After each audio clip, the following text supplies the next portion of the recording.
اب ہم آپ کو ادریس علیہ السلام کے بارے میں بتاتے ہیں۔ ایک حدیث میں ہے کہ آدم اور شیس علیہ السلام کے بعد ادریس علیہ السلام پہلے نبی ہیں۔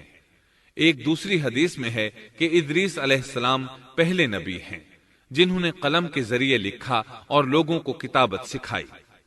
حافظ ابن کثیر نے ان کا حلیہ کچھ یوں بیان کیا ہے: پورا قد و قامت، خوبصورت، خوب رو، گھنی داڑھی، عمدہ اوصاف کے مالک، چوڑے کندھے، مضبوط ہڈیاں، دبلے پتلے، سرمگی چمکدار آنکھیں، گفتگو باوقار، خاموشی پسند، سنجیدہ اور متین، چلتے ہوئے نظر نیچی، انتہائی فکر و خوض کے عادی، غصے کے وقت سخت غضبناک، باتیں کرنے میں شہادت کی انگلی سے بار بار اشارہ کرنے کے عادی۔ ادریس علیہ السلام شیس علیہ السلام کی شریعت پر عمل پیرا رہے۔ چونکہ ادریس علیہ السلام رسول بھی تھے، اس لیے اللہ کی طرف سے مستقل ان پر شریعت نازل ہوئی، جس کی تشریح و تفسیر کر کے لوگوں کو احکام الہی سے آگاہ فرماتے۔ ادریس علیہ السلام نے جب دیکھا کہ مفسدین ایمان والوں پر ظلم و زیادتی کر رہے ہیں، ان کا فساد بڑھتا جا رہا ہے، اور سمجھانے کے باوجود یہ لوگ باز نہیں آ رہے، تو انہوں نے اپنے پیروکاروں کو جہاد کا حکم دیا۔ ادریس علیہ السلام پہلے شخص ہیں جنہوں نے اللہ کے راستے میں جہاد کیا، غنیمتیں حاصل کی اور دشمنوں کو قیدی بنایا، لیکن غنیمتیں اور قیدی ان کے لیے حلال نہیں تھے۔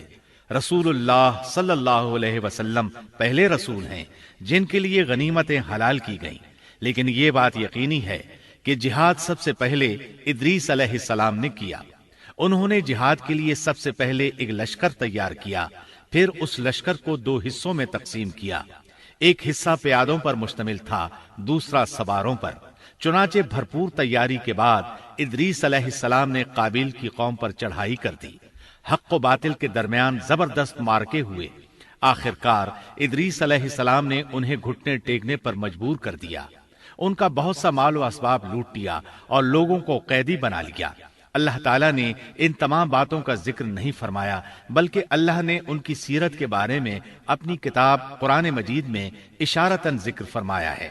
مثلا سورہ مریم آیات 56 اور 57 میں ارشاد ہوتا ہے: وَاذْكُرْ فِي الْكِتَابِ إِدْرِيسَ إِنَّهُ كَانَ صِدِّيقًا نَبِيًّا وَرَفَعْنَاهُ مَكَانًا عَلِيًّا۔ اور اس کتاب میں ادریس کا بھی ذکر کر، وہ بھی نیک کردار نبی تھے، ہم نے انہیں بلند مقام پر اٹھایا۔ ان کے بلند مرتبے کے بارے میں بخاری اور مسلم میں حدیث موجود ہے کہ نبی کریم صلی اللہ علیہ وسلم نے فرمایا: میں نے معراج کی رات چوتھے آسمان پر ادریس علیہ السلام سے ملاقات کی۔ وہ چوتھے آسمان پر بلند مقام پر فائز تھے۔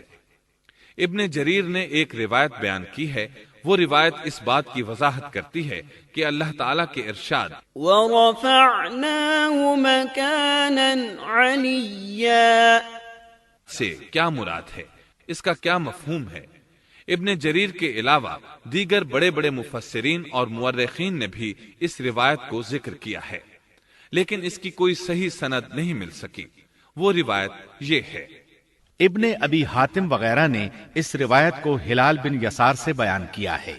وہ کہتے ہیں میری موجودگی میں ابن عباس رضی اللہ عنہما نے کعب رحمت اللہ علیہ سے پوچھا، کعب، ادریس علیہ السلام کے متعلق اللہ تعالیٰ کے اس قول وَرَفَعْنَاهُ مَكَانًا عَلِيًّا ہم نے انہیں بلند مقام پر اٹھا لیا کا کیا مطلب ہے؟ تو کعب رحمت اللہ علیہ نے جواب دیا، اللہ تعالیٰ نے ادریس علیہ السلام پر ایک مرتبہ یہ وحی نازل فرمائی، اے ادریس، تمام اہل دنیا جس قدر روزانہ نیک عمل کریں گے ان سب کے برابر میں تجھے ہر دن اجر دوں گا۔ ادریس علیہ السلام نے یہ سنا تو انہیں خواہش محسوس ہوئی کہ میرے اعمال میں روز افزوں اضافہ ہو، اس لیے عمر کا حصہ طویل ہو جائے تو اچھا ہے۔ انہوں نے وحی الہی اور اپنے اس خیال کو ایک رفیق فرشتے پر ظاہر کر کے کہا، اس معاملے میں موت کے فرشتے سے گفتگو کرو تاکہ میں نیک اعمال کا زیادہ سے زیادہ وقت حاصل کر سکوں۔ اس فرشتے نے جب یہ سنا تو ادریس علیہ السلام کو اپنے بازوؤں پر بٹھا کر لے اڑا۔ جب یہ چوتھے آسمان سے گزر رہے تھے تو موت کا فرشتہ زمین پر آنے کے لیے اتر رہا تھا۔ وہیں دونوں کی ملاقات ہو گئی۔ دوست فرشتے نے موت کے فرشتے سے ادریس علیہ السلام کے بارے میں گفتگو کی۔ موت کے فرشتے نے دریافت کیا، ادریس علیہ السلام کہاں ہیں؟ اس نے کہا، میری پشت پر۔ موت کا فرشتہ کہنے لگا، مجھے اللہ کی طرف سے یہ حکم ملا ہے کہ چوتھے آسمان پر ادریس علیہ السلام کی روح قبض کروں، اس لیے میں سخت حیرت میں تھا کہ یہ کیسے ممکن ہے۔ ادریس علیہ السلام تو زمین پر ہیں۔ چنانچہ موت کا فرشتہ ادریس علیہ السلام کے پاس آیا، ان سے اجازت طلب کی اور ان کی روح قبض کر لی۔ انبیاء کو یہ امتیاز حاصل ہے کہ فرشتہ ان کی اجازت کے بغیر ان کی روح قبض نہیں کر سکتا، اور رسول اللہ صلی اللہ علیہ وسلم کو تو یہ اختیار دیا گیا کہ آپ دنیا میں مزید رہنا پسند کریں تو رہ سکتے ہیں، یا پھر رفیق اعلیٰ کی رفاقت کو پسند کر لیں۔ آپ نے رفیق اعلیٰ کی رفاقت کو پسند فرمایا۔ اس طرح ادریس علیہ السلام کی روح چوتھے آسمان پر قبض کی گئی۔ انہیں بھی عیسیٰ علیہ السلام کی طرح آسمان پر اٹھایا گیا۔ فرق یہ ہے کہ عیسیٰ علیہ السلام کی روح قبض نہیں کی گئی۔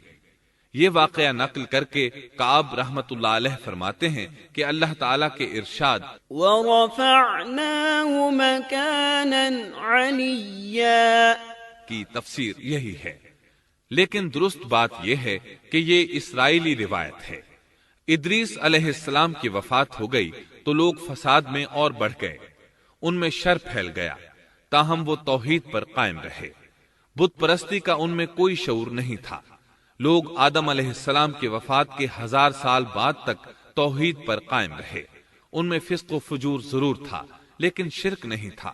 اللہ تعالیٰ کے اس ارشاد كان الناس أمة واحدة دراصل لوگ ایک ہی امت تھے کا یہی مطلب ہے۔